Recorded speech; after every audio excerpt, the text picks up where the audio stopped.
पंखुरी जी ने जो परिचय में कहा, जाहिर है कि वो उसमें एग्जैगरेशन भी है और कुछ झूठ भी है। अरे एकदम सच। अमूमन परिचय ऐसा ही होता है। पहली बात तो यह है कि यह सच है कि थोड़ी बहुत कहानियाँ मैंने लिखी हैं, कहानियों पर बातें भी करता हूँ, लिखता भी हूँ, लेकिन कविताएं उतनी ही बिल्कुल बहुत कम पढ़ता हूँ। और कविताओं पर लिखना बोलना तो ना ही है, उसमें ना के बराबर जैसी बात भी नहीं है, ना है। तो उस तरह से कविता पुस्तक पर बोलने का अधिकारी मैं हूँ नहीं। लेकिन पंखुरी जी न सिर्फ हमारे समय की एक रचनाकार हैं, हमारे मित्र भी हैं, तो उनके आग्रह से छूट पाना बहुत मुश्किल है। इसलिए एक बतौर पाठक इन कविताओं से गुजरते हुए जो मेरी पहली प्रतीत मेरे भीतर उत्पन्न हुई है इन कविताओं को लेकर, और जो मेरा एक पाठकीय अनुभव हुआ है, कहिए कि मेरे पाठक का इन कविताओं के साथ जो संवाद है, उसी के कुछ टुकड़े मैं आपसे साझा करता हूँ। इसे कतई इन कविताओं की समीक्षा की तरह न लिया जाए। यदि मैं अतिरेक में कुछ बहुत अच्छा कहता दिखूं तो इसे एक अनाड़ी की बात कहिएगा, और यदि मैं बहुत निर्मम होता दिखूं तो एक अनाधिकारी की बात। फिलहाल जब इन कविताओं से मैं गुजर रहा था तो जो सबसे पहले जिस बात ने मेरा ध्यान खींचा, या कहिए जहां पर सबसे पहले मैं अटका, वो इस पुस्तक का समर्पण है। और मुझे लगता है कि इन कविताओं को समझने के लिए इस समर्पण को भी पढ़ा जाना चाहिए, इसको भी समझा जाना चाहिए। मैं यह भी मानता हूं कि किसी रचना को समझने की जो खिड़की होती है वो कहीं बाहर से नहीं खुलती, वो उस रचना के भीतर से ही खुलती है। यानी किसी रचना को समझने के जो उपकरण हैं वो उस रचना के भीतर से निकल कर आते हैं। बाहर के उपकरण उस पर आरोपित करके आप उस रचना को उस तरह से नहीं समझ सकते, ऐसा मुझे लगता है।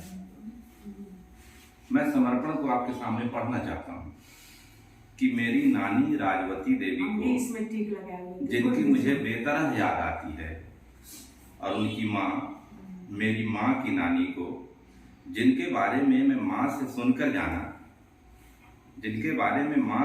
जाना और जिनके किस्सों में एक पुरुषवादी पुरुष निर्मित समय की नब्ज धड़कती है जो शायद अब भी पूरा बीता नहीं।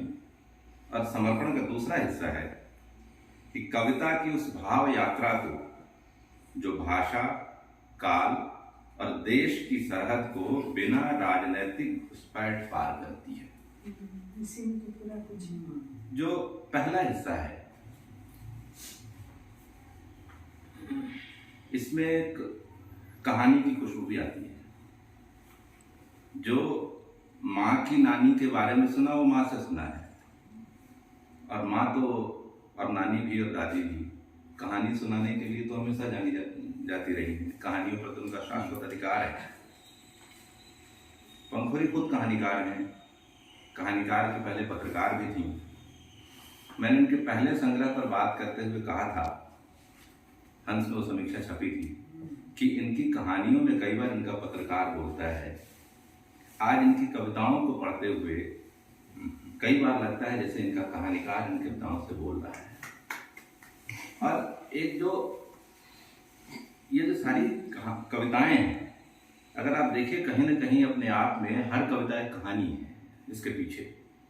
इन्होंने कहा भी कि इनके जो प्रवास का अनुभव है, और उस अनुभव, और कहिए कि उसके जो कुछ त्रासद अनुभव हैं, उन्होंने भी इन कविताओं के लिखे जाने के पीछे बड़ी भूमिका निभाई।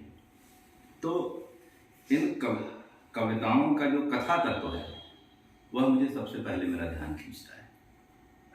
और किसी ज़माने में तो कहानियां भी कविता के फॉर्म में ही कही जाती थी,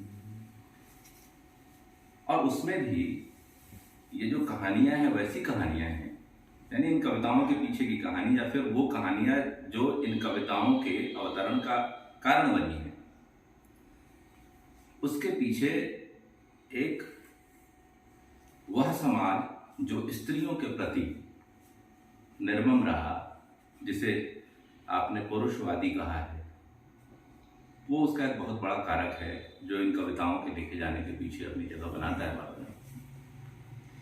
लेकिन जब ये कहती हैं जो शायद अब भी पूरा बीता नहीं, मुझे कई बार लगता है जो शायद शब्द है, नबी होता तो चलता, सचमुच शायद है ये क्या? दूसरी बात, ये शायद इनकी सदाशयता है कि इन्होंने शायद शब्द जोड़ बहुत दिया हद है। तक बीता है, या इसलिए शायद हाँ, नहीं, बहुत हद तक बीता है। अब जो इसका दूसरा हिस्सा है, कविता की उस भाव यात्रा को जो भाषा, काल और देश की सरहद को बिना राजनीतिक घुसपैठ पार करती है। कविता को क्या इतना ही पारदर्शी और इतना ही शुद्ध भाव यात्रा की तरह देखा जाना चाहिए? क्या कविता सिर्फ भावों की यात्रा है? अगर मैं कहूं कि कविता भावों की राजनीतिक यात्रा है तो क्यों कर गलत होऊंगा? भाई मुक्तिबोध को हम याद करें कि पार्टनर तुम्हारी पॉलिटिक्स क्या है। दरअसल हम एक ऐसे समय में जी रहे हैं जहां पर राजनीति जो शब्द है वह किसी न किसी तरह से एक अपवित्रता का प्रतीक बन गया है। शायद इस कारण हम उन शब्दों से परहेज करने लगे हैं। अन्यथा मैं तो यह कहूँगा कि ये जो पूरी किताब है और इसकी कविताएं हैं वह अपने ध्वन्यार्थों में घोर राजनीतिक कविताएं हैं। एक पुरुषवादी समय, एक पुरुषवादी समाज जो लगातार अपनी आधी आबादी के साथ अन्याय करता जा रहा हो, अगर उसके खिलाफ कोई आवाज उठती है तो यह सिर्फ एक भाव यात्रा नहीं है, यह एक मुकम्मल राजनीतिक आवाज है। मैं एक कविता कोट करना चाहता हूँ और मुझे बहुत खूबसूरत कविता लगी है इस पूरी किताब की। और सच कहिए तो इस पूरी मतलब ये जो कविताओं का यह संग्रह है, इन सारी कविताओं को खोलने की एक चाबी जो है, उसकी ताली जो है इस कविता में मुझे दिखाई पड़ती है। इसलिए मैं बहुत वक्त नहीं लूंगा, इस कविता को जरूर पढ़ना चाहता हूँ कि कैसे यह कविता इन तमाम कविताओं तक पहुंचने का एक रास्ता हमें प्रदान करती है। कविता है सवाल का हल। जो हल कर रही हो तुम वो सवाल नहीं है, जो हल कर रही हो तुम वो सवाल नहीं है। सवाल ये नहीं है कि मेरे तुम्हारे बीच क्या है, कितना प्यार, कितनी नफरत, आक्रोश कितना, गणित कितना। सवाल ये है कि वो लोग कहाँ हैं जो इसमें की। सवाल ये है कि वो लोग कहाँ हैं, हमारे कितने दूर, कितने पास, जो तय कर रहे हैं कि हमारे बीच क्या हो। क्या ये सच नहीं है कि वो आस पास हैं, करीब हमारे? ये इस कविता की जो चिंता है कि हमारे बीच क्या है, उससे ज्यादा महत्वपूर्ण है कि वो शक्ति कौन सी है जो इस हमारे बीच की नियति को तय करने का ठेका लेकर बैठी है, और वह बहुत दूर नहीं, हमारे बहुत करीब है। हम जो बार बार अपनी समस्याओं के लिए 75 वर्ष पीछे के वक्त को जब दोष देते हैं, उस समय भूल जाते हैं कि ये जो कारक है वो हमारे बहुत करीब है। हमारे बिहार के एक बहुत पुराने शायर है ना, कैफ अजीमाबादी। अजीमाबाद कभी पटना का नाम हुआ करता था। तो उनका बहुत मुझे बहुत प्रिय है, उनके एक गजल की 2 शेर हैं कि वाहम गुजारा जिसके लड़कपन की छाँव में, वाहम गुजारा जिसके लड़कपन की छाँव में, वह भी शरीक शहर के बलवाइयों में है। मुंह फेर कर वाहम गुजारा जिसके लड़कपन की छाँव में, वह भी शरीक शहर के बलवाइयों में है। मुंह फेर गुजरा मेरे करीब से मुंह फेर कर जो आज, गुजरा मेरे करीब से मुंह फेर कर जो आज, क्या उसका नाम लूं वो मेरे भाइयों में है। तो जब पंखुरी कहती हैं कि क्या ये सच नहीं है कि वो आस पास है, करीब हमारे, तब लगता है कि कैसे कैफ अजीमाबादी पिशा जी ही कह रहे थे।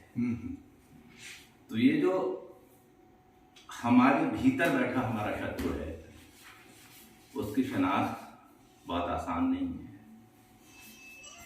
और बहुत मुश्किल भी है। तो उस आसान और मुश्किल के बीच की जो जद्दोजहद है, वही इन कविताओं का सार भी है। जो दूसरी बात मुझे महत्वपूर्ण लगती है इस संग्रह में, कि एक प्रश्नाकुलता है इन कविताओं के भीतर। जाहिर है वो कवित्री की प्रश्नाकुलता है। लगभग हर दूसरी कविता सवाल करती है, सवाल पूछती है। कई बार सीधे सीधे प्रश्नवाचक चिन्ह भी आपको दिखेंगे, और जहाँ प्रश्नवाचक चिन्ह नहीं भी हैं वहाँ भी आपको वो चीजें सवाल के शब्द में झांकती हुई दिखेंगी। वो कौन है, कैसा है, कहाँ से आया है, किधर से आया है, ऐसे सवाल लगातार ये कविताएं पूछती हैं। एक जो बड़ी खूबसूरत बात इन कविताओं से गुजरते हुए मुझे लगी कि कई बार एक कोई कविता होगी जो छोटी भी हो, थोड़ी लंबी भी हो, लेकिन लगातार आपको लगेगा जैसे कि बहुत ही कोई आसान सी चीज सुन रहे हैं, इसमें कविता क्या है। लेकिन वो अपने आखिर तक आते आते कोई उसका एक आखिरी 1 या 2